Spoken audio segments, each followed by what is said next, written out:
भारत और चीन के बीच एलएसी पर गतिरोध बना हुआ है। इस बात की तस्दीक करती हुई है सोमवार देर रात की घटना। लेकिन हम आपको पूरा मसला समझाते हैं कि आखिर चीन क्यों कई मोर्चों पर हिंदुस्तान के खिलाफ एक तरह से बगावत और टक्कर की परिस्थिति पैदा कर रहा है। एक तरफ कोरोना से लड़ता हुआ चीन, जो कि पूरे विश्व में अलग थलग पड़ा हुआ है, वो चाहता है कि भारत के खिलाफ एक युद्ध की परिस्थिति दिखाते हुए वो इस पूरे मुद्दे को अंतर्राष्ट्रीय मंच पर रखे। लेकिन हम आपको दिखाते हैं कि कैसे गलवान घाटी पर जो ये घटना घटी है वहां पर परिस्थिति क्या है। सबसे पहले तो आपको यही साफ कर दें कि जहां पर ये घटना घटी है वो पूरी तरह से हिंदुस्तान का हिस्सा है।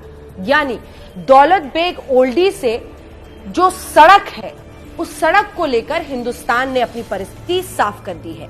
बीते दिनों सड़क और ब्रिज ये सब बनाकर हिंदुस्तान आगे बढ़ रहा था। आपको ये भी बता दें कि झारखंड से दुमका से ट्रेन जा रही थी 1600 मजदूरों को लेकर बॉर्डर रोड ऑर्गेनाइजेशन की तरफ से लद्दाख में काम करने के लिए। इन सब पर फिलहाल रोक लगा दी गई है। अब ये गतिरोध है क्यों, एक एक करके 3 मैप के जरिए हम पूरी परिस्थिति आपको समझाएंगे। हालांकि एक बार यह भी बताना बहुत जरूरी है कि चीन की भी मीडिया ने अब ये खुलकर स्वीकारा है कि नुकसान उधर भी हुआ है और चीन के भी कई लोगों की इस खूनी झड़प में मौत हुई है। अब आइए आपको दिखाते हैं कि पूरा गतिरोध किस जगह पर है, जमीन के किस हिस्से को लेकर है और कैसे चीन पूरी तरह से एक तरफा कार्रवाई करते हुए उल्टा हिंदुस्तान को ही पूरे मामले में घसीटकर गलत आरोप लगा रहा है। पहले आपको मैप से समझाते हैं कि कौन सा वो हिस्सा है जहां पर गतिरोध है। तो पहले नक्शे में आप देखेंगे गलवान घाटी, ये पूरा इलाका आप समझिए। यहां पर दारबुक से लेकर दौलत बेग ओल्डी के लिए एक 323 किलोमीटर लंबी सड़क है। अब ये सड़क ऐसी परिस्थिति में है पिछले दिनों से जहां पर भारतीय सेना को जो भी अपना सामान ले जाना होता है सब कुछ इसी सड़क के जरिए होता है। यहां पर चीन ने इस जगह पर, जो कि पूरी तरह से यहां पर तो कोई डिस्प्यूट भी नहीं है, ये पूरी तरह से भारत की सीमा में है, लेकिन हिंदुस्तान के बढ़ते कद, उसकी शक्ति से चीन इतना चिढ़ता है कि उसने यहां पर भी गतिरोध पैदा किया। अब हम आपको बताते हैं थोड़े दिन पीछे फ्लैशबैक में ले जाकर कि इस जगह पर भी चर्चा हुई थी जब आर्मी में उच्च स्तर की बैठक हुई थी और यह कहा गया था डी एस्केलेशन करेंगे, हमारी भी सेना पीछे जाएगी, आपकी भी सेना पीछे जाएगी। पीछे कहां से जाएगी? PP-14 वो जगह यहां पर चीन की सेना पहुंच गई थी। अब PP-14 से यह तय हुआ कि चीन की सेना भी वापस जाएगी और भारत की सेना भी पीछे हटेगी। लेकिन जब मौका ऐसा आया कि दोनों सेनाओं को पीछे हटना था, तब चीन ने अग्रेशन यानी आक्रामक रुख अपनाया। याद रखिएगा, ये बहुत ज्यादा ऊंचाई पर ये तमाम जगह हैं और तापमान इतना कम होता है, वहां पर ठंड इतनी ज्यादा होती है कि परिस्थितियां बहुत ही जिसको आप कह सकते हैं हॉस्टाइल होती है। लेकिन फिर जो अभी तक खबर आई है, गोलियां नहीं चली।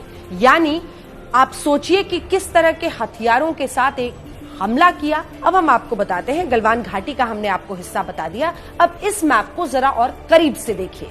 अब इस मैप को आप देखिए, ये है दौलत बेग ओल्डी सड़क।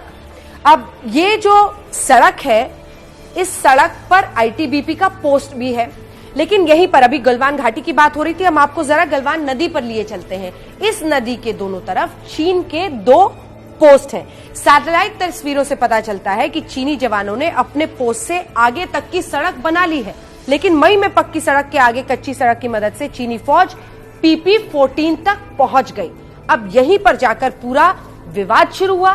भारतीय सेना ने इस पर जमकर ऐतराज जताया और कहा ये PP-14 ये पूरा हिस्सा हमारे हिस्से में है, भारत की तरफ है, तो फिर आपकी सेना आखिर ये सड़क बनाकर यहां तक कैसे पहुंची? इसी पर चर्चा हुई। जब आर्मी के स्तर की बातचीत हुई तो ये चर्चा की गई कि यहां पर आपका अग्रेशन स्वीकार्य नहीं है, आप क्यों आए हैं, आपको पीछे जाना होगा। वहां पर सहमति बन गई थी, डी एस्केलेशन होना था, पीछे जाना था। लेकिन इसी बीच ये बीती रात की घटना बता रही है कि चीन की मंशा, उसकी नीयत अभी तक साफ नहीं है। तो ये साफ हो गया है कि चीन की सेना सिर्फ कोरोना के उस इशू से ध्यान भटकाने के लिए, क्योंकि पूरा विश्व अब उंगली एक तरह से दिखा रहा है चीन की तरफ कि यहीं से ये पैंडेमिक पूरे विश्व में फैला, ध्यान भटकाने के लिए ऐसी साजिशें चीन रच रहा है।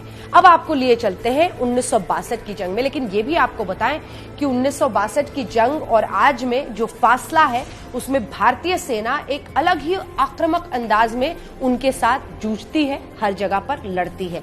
1975 के बाद लेकिन ये पहला मौका है इतने वर्षों में, 1975 के बाद जब LAC पर भारतीय सेना के लोग शहीद हुए हों, यानी नौबत यहां तक आई है। इसीलिए इस पूरे मुद्दे को हल्के में भी नहीं लिया जा सकता है। अभी हर पल कुछ ना कुछ नई जानकारी आएगी और यह भी बताया जा रहा है कि इस दौरान भी जब वहां पर इतनी खूनी झड़पें हुई हैं, उसके बाद भी हर स्तर पर बातचीत हो रही है ताकि मामले को सुलझाया जाए। अब आखिरी बात चीन की चाल पर, एक प्रोपेगेंडा वॉर, एक इंफॉर्मेशन वॉर खेलने का आदी है चीन। ऐसे वक्त पर भी उनकी डिफेंस मिनिस्ट्री के प्रवक्ता यही बता रहे हैं कि हिंदुस्तान ने एक तरफा तरीके से यह आक्रमण किया, जबकि सच्चाई इसके बिल्कुल विपरीत है।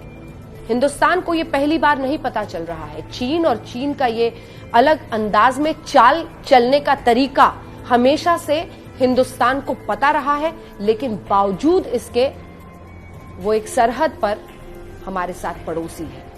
हमें रास्ता निकालना पड़ेगा।